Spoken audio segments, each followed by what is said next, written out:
For a certain kind of person, there are a few places in the world that produce such a sense of profound calm as the Moonlight Library.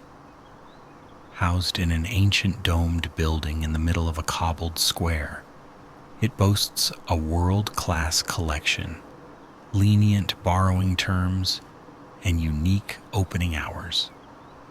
You see, the Moonlight Library is only open at night, but while it is open, anyone is welcome to come inside to browse the shelves, borrow books, or just soak up the atmosphere.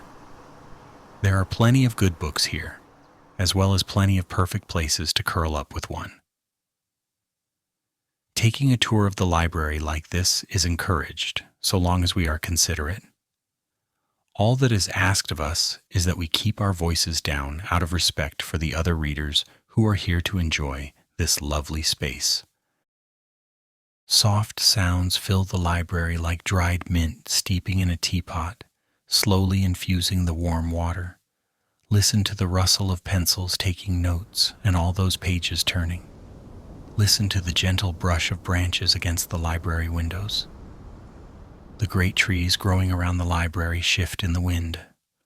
Tall as the roof of the library, birch and pine sway back and forth in the breeze. Tranquil. Pine trees with long evergreen needles. Birch trees with white bark, peeling away in soft clumps. They all appear silver under the moonlight. And then there's the soft click of the grand clock in the library chamber. Opposite the stained glass mural, the grand clock stands tall, overlooking the library. Carved from a giant sapphire stone, the face of the clock sparkles blue. The numbers, finely shaped in silver, seem like constellations in the night sky. Long hands make their slow rounds on the clock, but there's always enough time for another book. The shelves of the Moonlight Library carry any book you could want. Volumes of poetry, their pages interleaved with loose notebook pages of ideas and interpretations scribbled in pencil from past readers, encyclopedias, uniform with fancy gold lettering on their spines, enough novels to fill a lifetime and more, tales of love and adventure, all wrapped up in cozy bindings, carts of old paperbacks, their pages yellowed with age while the covers shine bright with colors like new snapdragons. Look at all these books on their polished mahogany shelves. One shelf seems to be arranged by hue. Violet on the left, turning to red, all the way through the color spectrum. When you look closer, you see these books are organized alphabetically like the other shelves are, meaning this rainbow has occurred just by chance, as real rainbows do. How lovely. Other shelves seem more like bouquets of different flowers, all the colors and textures held together. It might seem random, but just like a bouquet, these shelves were arranged with great care. It's the little asymmetries that make them truly beautiful. Librarians collect and care for every book here for readers like you. From the upper balconies, you can see how big the library really is. Seen from above, the tops of the bookshelves form simple shapes for different sections of the library. A spiral for books on botany, a star for astronomy. Any book you could think of, any book you want, is just waiting for you, tucked away on a shelf right here.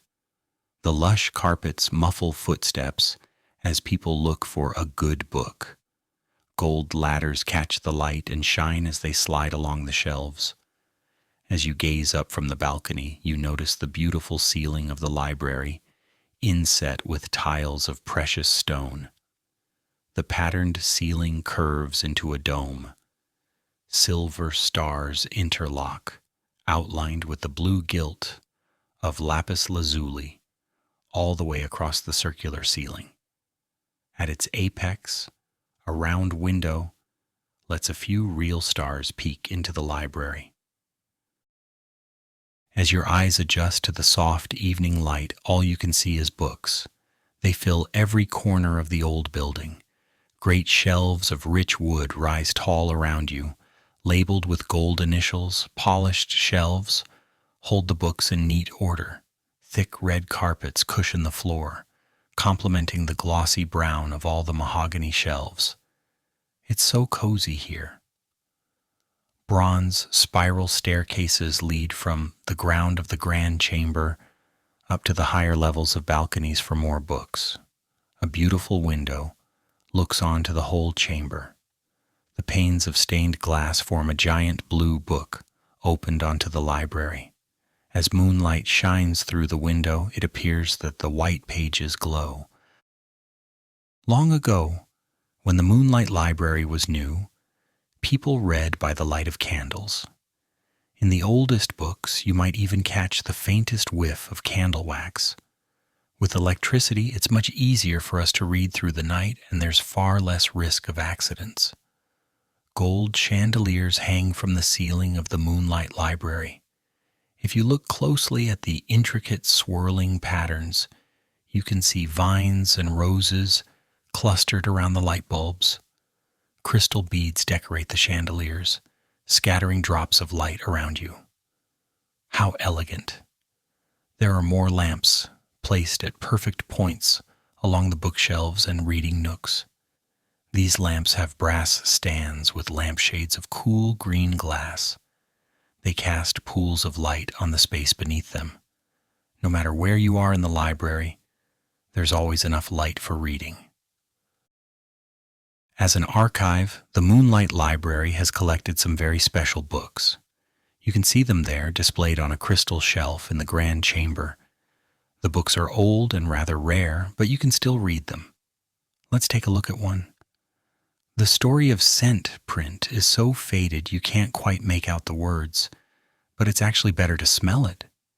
This fantastical book captures perfumes from all over the world. On one page lies watercolor swirls of orange and yellow. You can smell citrus trees blooming on a warm day, so warm that the lemon and tangerine blossoms seem like a sugary syrup. Little white flowers cut from silk cover another page of the book. It smells of jasmine on a rainy afternoon. The perfume is so fresh and pure, you can almost taste the water. As you turn the next page, the soothing scent of lavender envelopes you like a cashmere blanket. A violet grid embroiders the paper, carefully stitched with rich purple thread. You can almost feel a breeze wafting through a lavender field as you appreciate the calming perfume. In this huge library, there's space for everyone to be comfortable. Reading nooks provide cozy spots to curl up with a book. Here is a plush armchair between a row of encyclopedias. The armchair is made from violet velvet with a footstool to match. If you look closely, you can see little silver stars in the dark fabric of the furniture, as though pieces of the cool night sky had been fashioned into a place for you to rest. The armchair has a high back, slightly tilted, so you can really relax. A little table next to the armchair is the perfect place for a cup of tea, or maybe another 3 books for you to page through. In the middle of the chamber, you stumble onto another reading nook. On a round pastel blue rug, you see piles of plush pillows made from the comfiest cotton. These pillows are yellow and orange and rosy pink. Lounging on the fluffy blue carpet with these warm colors around you, it's as though you're resting in the middle of a sunset. What lovely reading nooks for visitors to the Moonlight Library.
As you breathe in and out, you notice the soft smell of books, of paper and ink stacked all around you. Some of these books are even older than the Moonlight Library, their covers faded and dusty. Hundreds and hundreds of years ago, somebody wrote and stitched all these pages together by hand for you to appreciate. Stories passed down and down to you and anyone else who wishes to read. These books lived in the world, and you can see how time changed them. You open one book, and a fine orange dust puffs up. This book must have traveled through a desert to come to the library. Another book smells of salt, as though it had crossed an ocean to arrive in your hands. You can imagine the book, kept safe in a trunk in a great ship. What a treasure. In a very old book, you notice 2 layers of ink on each page, one dark black and another nearly faded away. The original ink must have faded over time, hundreds of years ago. Someone carefully copied out the sentences with a fresh pen. In this ancient book, it's as though every letter has its own shadow. How wonderful to preserve all this knowledge for the future.